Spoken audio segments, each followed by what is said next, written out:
welcome back to the podcast. I'm your host, Steph, and in this episode, we talk to one of my beautiful friends, Alice. I've known her for several years now. I've even done work with her for one of my kids, and we will explain why. She's kind of known as an energy plumber because she unblocks the blocks that people have when nothing else seems to work, kind of all the traditional methods, right? So in this episode, we kind of talk about what happens when problems in the body, such as primitive reflexes or other challenges going on, don't integrate into purposeful functional behaviours as we mature and grow. Things like behavioural challenges, disorganisation, learning difficulties, even anxiety, which is what happened to one of my kids. A lot of these things can come up. So it was such a great episode. Alice is lovely. She's so knowledgeable. She has a lot of wisdom in this area. And I love that there are people like her who we can go to when all the usual, maybe the medical route sort of thing doesn't work. So I hope you guys enjoy this episode. Before we jump in, I want to acknowledge the Darug Nation, who are the traditional custodians of the land on which I live, work, and record this podcast. I pay my respects to all First Nations people, elders, and ancestors, and I acknowledge that sovereignty was never ceded, and I stand in solidarity towards a shared future. Hey, Alice, how are you? I'm good. How are you? I'm good, thanks. Thank you for coming on. I haven't actually seen you in person for a little while, but you do live very close to me. We're in the same city, in the same area. So yeah. I love everything you're about. Oh, thank you. Me too. So for people who haven't come across you and your work, do you want to let us know a little bit about what you do, maybe why you love it? And then we will jump into all the stuff we're going to cover about kinesiology, kids' emotions, behaviour, reflexes, and all that good stuff. Yeah. Okay. So I'm a kinesiologist, a mind-body medicine therapist, an integrative complementary medicine therapist, which is a whole bunch of words basically to say that I'm an energy plumber. I actually had someone give me this analogy last week, and it's so perfect because we understand a lot now about how we have energy inside our bodies, or chi, and my job basically is to unblock the blocks. So I've been doing this for just on 10 years now, and the reason I love it is because it was the thing that found me answers for my child many, many years ago. So nothing else was working. I didn't understand why nothing else was working, and I went to see a kinesiologist, and then it worked, and I wanted to understand more about why it worked, and then I found the thing I wanted to do with my life. So yeah. So here you are. Yeah. So what are some of the things that were like not working, and then when you found kinesiology and delved into that, then they resolved, or they changed, or they improved? What were those? Yes, well, look, my son is 19, heading towards 20. So back then we didn't know much about emotional intelligence, unfortunately. But we found he was just very angry and impulsive and hard to manage, I suppose. And so what that meant was trouble at school. And we did all the usual testing and all the usual checks. And of course, none of that gave us answers, apart from the fact that he was very bright. And then someone that we went to see about that said, you need to go see a kinesiologist. And I went, oh, what? And we went, and within probably 4 or 5 sessions, different child. Oh, my goodness. That's huge. That's like... transformative. Yeah, exactly. And that's what I really love about kinesiology. It's so simple, but it's exactly that transformation. Wow. So we might talk a bit about obviously emotional regulation and emotional intelligence and things like that, but I know I want to get more of an understanding for everyone around kinesiology and maybe the primitive reflexes and what that was. That something that came up with your son, actually? Absolutely. That was the thing that was the issue for him. So primitive reflexes are the things that the pediatrician looks for when the baby was born. So to see if they throw their arms out and if they kick their hip and do all the things that they should be doing, because the reflexes are designed to keep us alive when we're born and even before we're born. But what they should do is actually integrate into more purposeful actions. And sometimes we get that bit of block there. And so the reflex doesn't integrate. And that's where you see some of those really reactive type behaviors or things that cannot be controlled and there is no answer for it. So they can continue for years. Like you said, Yeah. your son was maybe like 10 or 12 kind of thing. Yeah, he was probably, when we first saw it, was probably 5 or 6, and it was probably when he was about 8 or 9 or thereabouts where it was really starting to become a challenge, I suppose. Yeah, 7 or 8 maybe. Anyway, but yeah, the reflexes, if they don't find a way to integrate, can continue for life. What you can see, particularly with the startle or moro reflex, is when people are driving. So it's actually quite dangerous to have it when people are driving, because if you're not hanging on to the steering wheel properly and you have a fright, you will do that. Guess what happens next? So yeah, it's definitely something that's really important for people to look at, particularly before they start driving cars. Yeah. And so I'm thinking for people who are listening along, or if you're watching on YouTube, you might be thinking, my son or daughter is also sometimes explosive or aggressive, or I came to see you it would have been actually a year ago. I've talked a little bit about my daughter and her anxiety, particularly separation anxiety back then. And I was using all my tools and strategies because part of my work is as an anxiety therapist for kids. But then like this stuff that I use, the CBT, really, it doesn't even look at the nervous system and the reflexes and things. So absolutely. And that's actually where I see the nervous system and primitive reflex. And I suppose kinesiology work itself is sort of below that conscious and even subconscious level. It's really into what we call the innate healing wisdom of the body. And your nervous system, your unconscious self. So it works at that level as well as the conscious self. But yeah, that's sometimes where the tools don't work, because reflexes are designed for survival and they do not care about conscious strategies. So getting those resolved and going on to the nervous system as well. The nervous system is part of the reflex thing, but it's also part of our just general survival mechanism that we have as humans. All animals actually have this survival system. And so when your nervous system can't find safety, again, it doesn't really care about, the conscious patterns. So that's where it sort of fits in with what you do, and also I guess what you experienced last year. So yeah. Wow. So there's obviously a direct link between our nervous system and our ability to regulate emotions. Absolutely.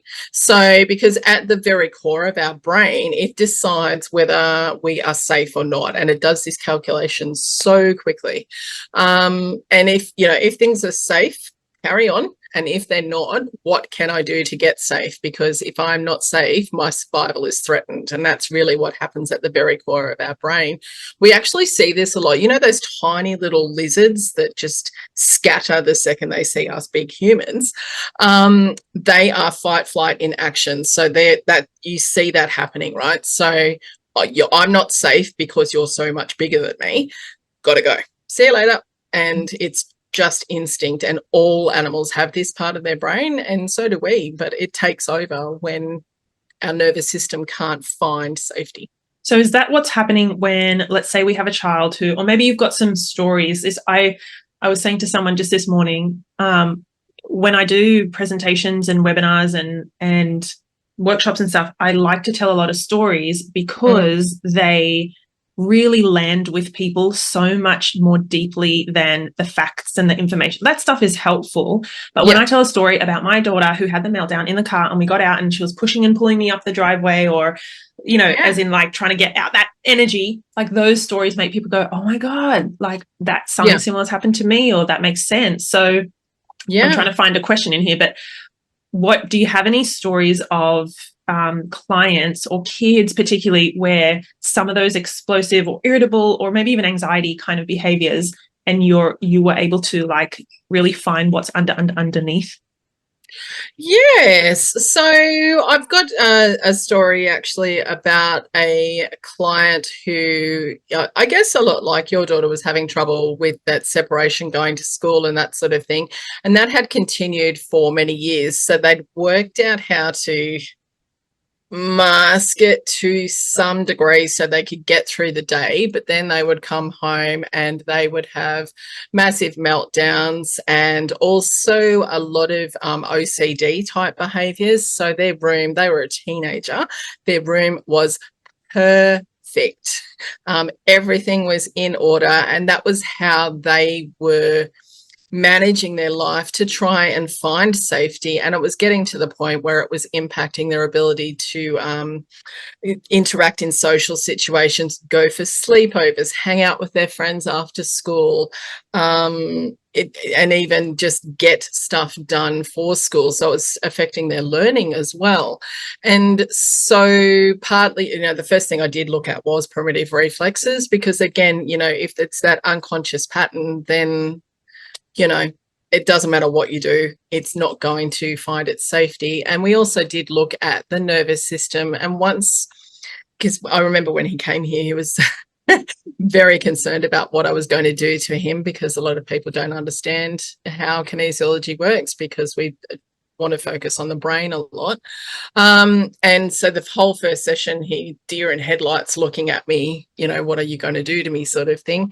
But yeah, and then I gave him some tools and strategies to try at home. But again, once his nervous system was settled a little bit, it became very apparent very quickly that he was able to manage through school better, wasn't having to have all of those tools in. Actually, I forgot to tell you that. So he was having a whole bunch of management strategies in school to get him through a class.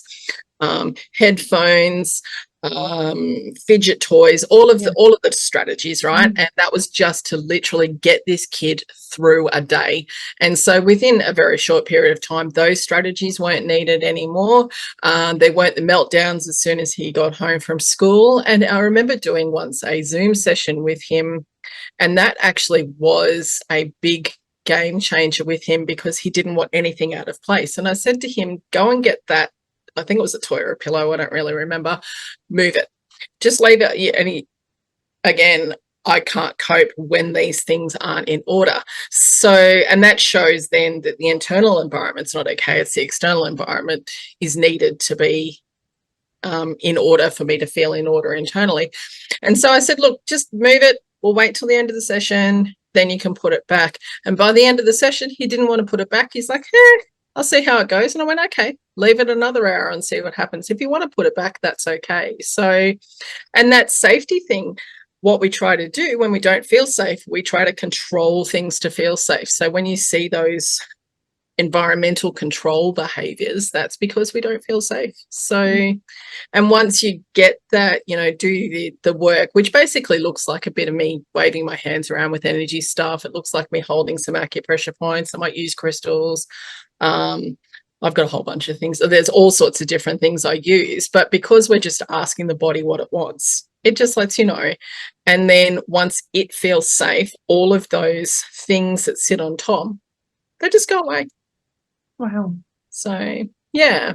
So, and now look, it comes up every so often, because the other thing to recognize as well is when we end up under stress, we default to our programming. So sometimes you will see, particularly when hormones hit, when they change grades at school, those sorts of things where things are a bit new and different, the behaviours can reappear a little bit again, because we've got that bit of stress, so we return to our normal programming. So, but that's just it's really just a sign, as you talk about all the time, that, the child's showing that something's not right in their world.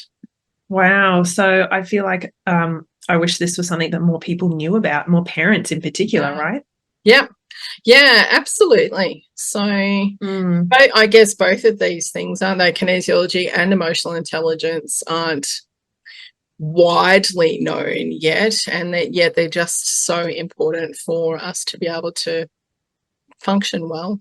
Yeah. So when we think about primitive reflexes, you mentioned like the Moro reflex, the startle reflex. What are some of the other ones and how they impact if they're retained, i.e. they're not integrated and kids or babies or infants don't move on from them and develop? What does that look like in a child who's maybe 3 or 5 or 8 or something? Yeah, okay. Yeah.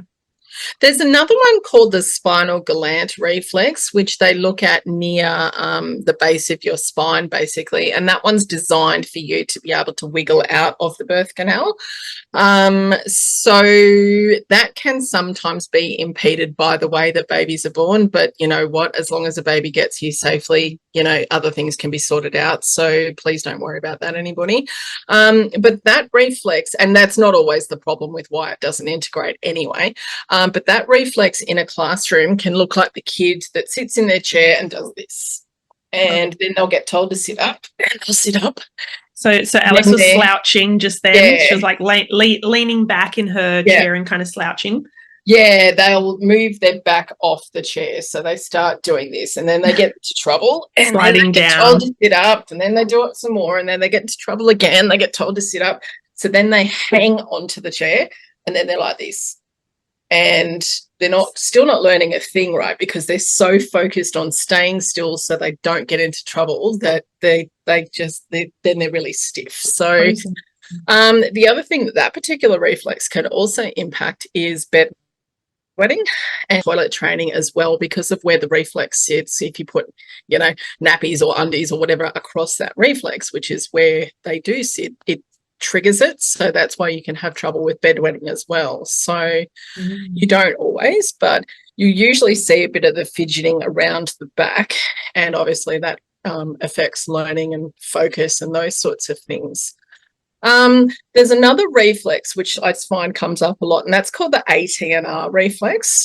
That one is designed for you to be able to move your head without moving your arms, so that the different parts of your body will actually move independently of each other. So crawling on hands and knees is really important to help integrate that reflex, and a lot of kids don't. So look, my own kids didn't, and I actually had to get this reflex sorted out with both of them. So, but that one can, like, where they can't do things without the whole body going. So if they look one way, they'll go that way. If they if they go to grab something, the head will go with it as well. Now, this also causes an issue with driving, because imagine that if you're holding the wheel and you look right, turn right. So but in school, what this can look like as well is a bit of the impulsive type behaviours, or the people that just, wander off and those sorts of things. So, and what that means is that the body doesn't understand that it's all of these different sections that can each do their own thing simultaneously. So they also tend to be people that can't, maybe look up at the board and write notes, or pay attention to the teacher and do their work at the same time. So they tend to get in trouble a little bit for not doing all the things they've been asked to do. Yeah. So what about kids who maybe struggle with attention, or maybe they have been diagnosed as ADHD or that distractibility? And I'm thinking of the executive function skills, attention, planning, problem solving, organizing, decision-making. Is that something that you would think that's something a kinesiologist can help with? Absolutely.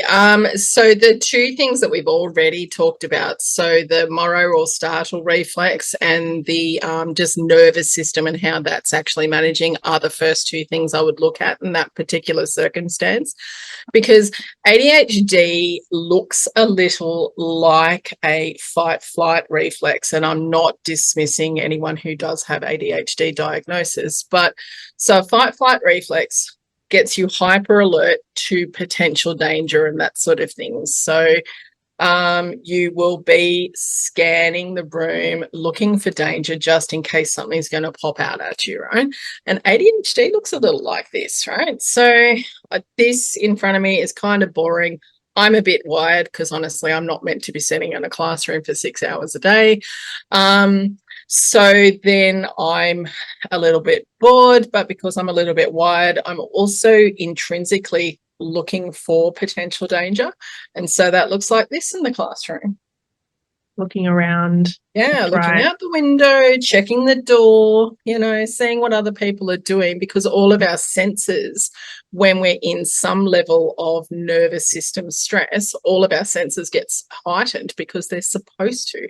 So if that system's already stressed, then they can figure out to some degree how to function, but they're not really getting the best out of anything, and they still get in trouble then for not paying attention. But that's literally the problem. Oh, so, yeah. I just think, as well as for parents, understanding a little bit about this stuff is so beneficial for teachers and educators, so that they can be a little bit more curious about what might be going on when a child is distractible or not paying attention or not following an instruction and things like that. Kids aren't inherently badly behaved. They're not inherently trying to do the wrong thing. They're inherently people pleasers, honestly. And so, like you talk about all the time, when these behaviors and issues come up, they're literally because they're kids. They're not just small adults, so their brains aren't developed properly. They don't have the skills or the knowledge. And also they haven't done life before, so they don't know stuff. They don't know how to express that, okay, this isn't working for me. And they're expected to do this when they don't necessarily have the capacity, they don't have the skill set, and they don't have even like the nervous system regulation to be able to do what's being asked of them. And there's a lot of pressure on kids. There is.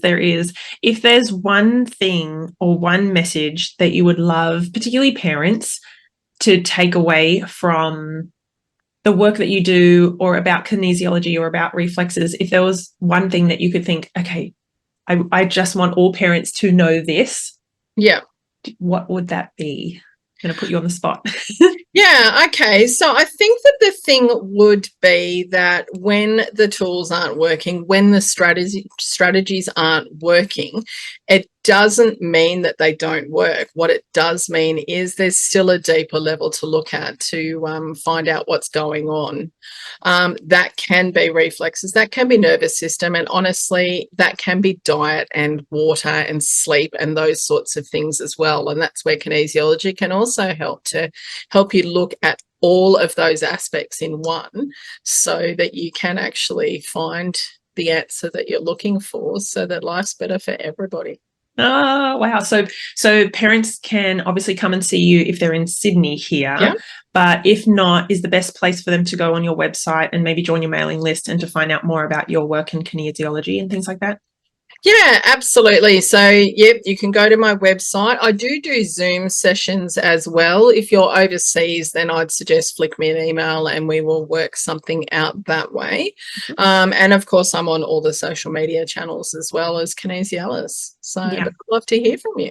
Awesome. Yeah. So I'll put all of your links and things like that in the show notes. And you're obviously under Kinesialis because you're Alice and you're a kinesiologist. It has been such a pleasure. Thank you so much for coming on today. Thanks so much for having me. It's been great. All right. Thanks, Alice. Take care. You too, Steph. Bye. Such a beautiful conversation there with Alice. I loved it so much. I took away so much myself personally, as I always do when I speak to people. I love learning from them. I really hope that you guys took a lot away, and I really encourage you to get in touch with Alice if you are curious about kinesiology or any of her work that might support you and your child. So I've put all the links for her to get in touch with her and to follow her work. It's all under Kinesialice, so you can find her on the different platforms. You can go to her website, kinesialice.com, and find all the information about her in the show notes. So I just want to mention, if you are finding that you want some support with your parenting, specifically if you are finding some challenges with just, day-to-day life, getting your kids to cooperate in those really challenging moments when you have to get them up, out of bed, eating food, going to school, siblings and things like that. If you are in the space where you do want to just take that next step, I really, really encourage you to reach out to me and my team, because we are now taking new people coming into my Evolve program, which is so exciting because this is, it's one of my favorite things that I do. It's called Evolve, and it's just a 6-week program where we meet together live on Zoom as a really small, intimate group, and we meet once a week. So we go through your questions, we troubleshoot, we have Q&A time, you get coached on the things that you are finding really challenging. So 6 weeks, we meet together for, it's actually usually 1 to 1.5 hours. I can stay on and talk and give lots of advice and support. And there's also a huge library online of videos, mini videos that I have put together, answering all the really common and tangly questions. And most of them are about 5 minutes long. So they're bite-sized, and you can watch them and rewatch them as many times as you want. So there's lots of other things that I've included in this Evolve program. I would love you, like I said, to reach out if you want more info. Just maybe go to my website is the best place, stephaniepinto.com, and you'll find information on Evolve, or you can reach out and fill in a form and we will get back to you. It might be the best thing that you do this year that you think, why didn't I do this sooner? That's honestly what I hear the most of. Why didn't I do it sooner? And oh my gosh, everyone needs to do this. Because parenting is hard. We need all the support we can get. So I am here, and we are ready. And I hope you guys have a great rest of your week, and I'll see you next week. Bye.